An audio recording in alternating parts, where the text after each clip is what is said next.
সারাদিন সংসারের যাবতীয় কাজবাজ সারার পর এই সন্ধেবেলাটা একটুখানি আমার নিজের হাত খরচার জন্য এই আঠা পাথরের কাজটা নিয়ে একটু বসি।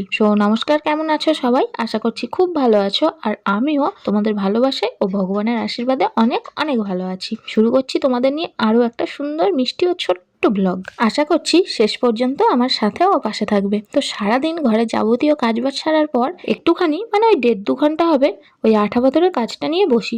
এই হাতে যা হাত খরচার মতো পয়সা আছে তাতে বাচ্চাটাকে কিছু কিনে দেওয়া, নিজের সাজগোজের জিনিস কেনা, এইসব হয়ে যায় আর কি। সত্যি কথা বলতে সব সময় ছোটখাটো জিনিস কেনার জন্য কিন্তু নিজেদের হাজবেন্ডের কাছে হাত পাততেও কেমন একটা যেন লাগে। আমরা হাউস ওয়াইফ, আমরা বড়সড় কিছু ইনকামের পথ খুঁজতে পারবো না। আমাদের কাছে এই 50, 60, 100 টাকা যা আসে সেটাই আমাদের কাছে অনেক। তো দেখো, একটুখানি কাজটা করে নিয়েছি, এবারে আবারও সেই সংসারের কাজে চলে এসেছি।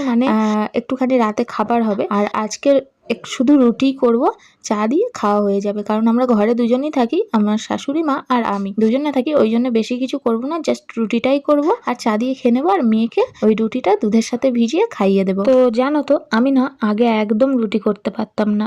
বলবো না যে এখনো পারি, এখনো কিন্তু পারি না। আমি রুটি খুব একটা গোলও করতে পারি না, আর আমার বানানো রুটি খুব একটা নরমও হয় না, একটু যেন ঠান্ডা হলে শক্ত শক্ত হয়ে যায়। তোমরা কিছু টিপস জানলে অবশ্যই কমেন্ট করে কিন্তু জানিও। আর আমার শ্বশুর বাড়িতে সত্যি কথা বলতে আমাকে কিছু বলেও না, ওরা যাই হয় তাই খেয়ে নেয়। আর এমনি রান্নার কথা যদি বলো, এই তরকারিপত্র আমার মনে হয় না আমি খুব একটা খারাপ তরকারিপত্র করি যেটা মুখে দেওয়াই যাবে না।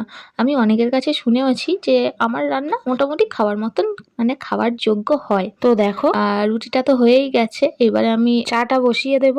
তার জন্য চায়ের পরিমাণ মতো জল নিয়ে নিচ্ছি, একটুখানি দুধ চাই করব।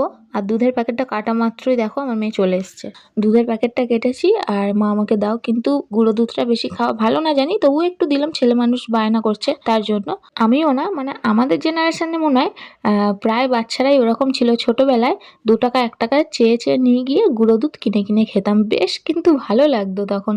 তো যাই হোক, দেখো চাটা কিন্তু আমার করা হয়েই গেছে, এবার চাটা ঢেলে নিচ্ছি। এবারে এই যে খাওয়া দাওয়া করব, এখন কিন্তু বেশি রাত হয়নি, এই 9:30 পৌনে 10টা। আমি এই 10:30, 11টা পর্যন্ত ওই আঠা পাথরের কাজটা আবার করব, তারপরে মেয়েকে খাওয়াবো, তারপরে ঘুমাতে যাব।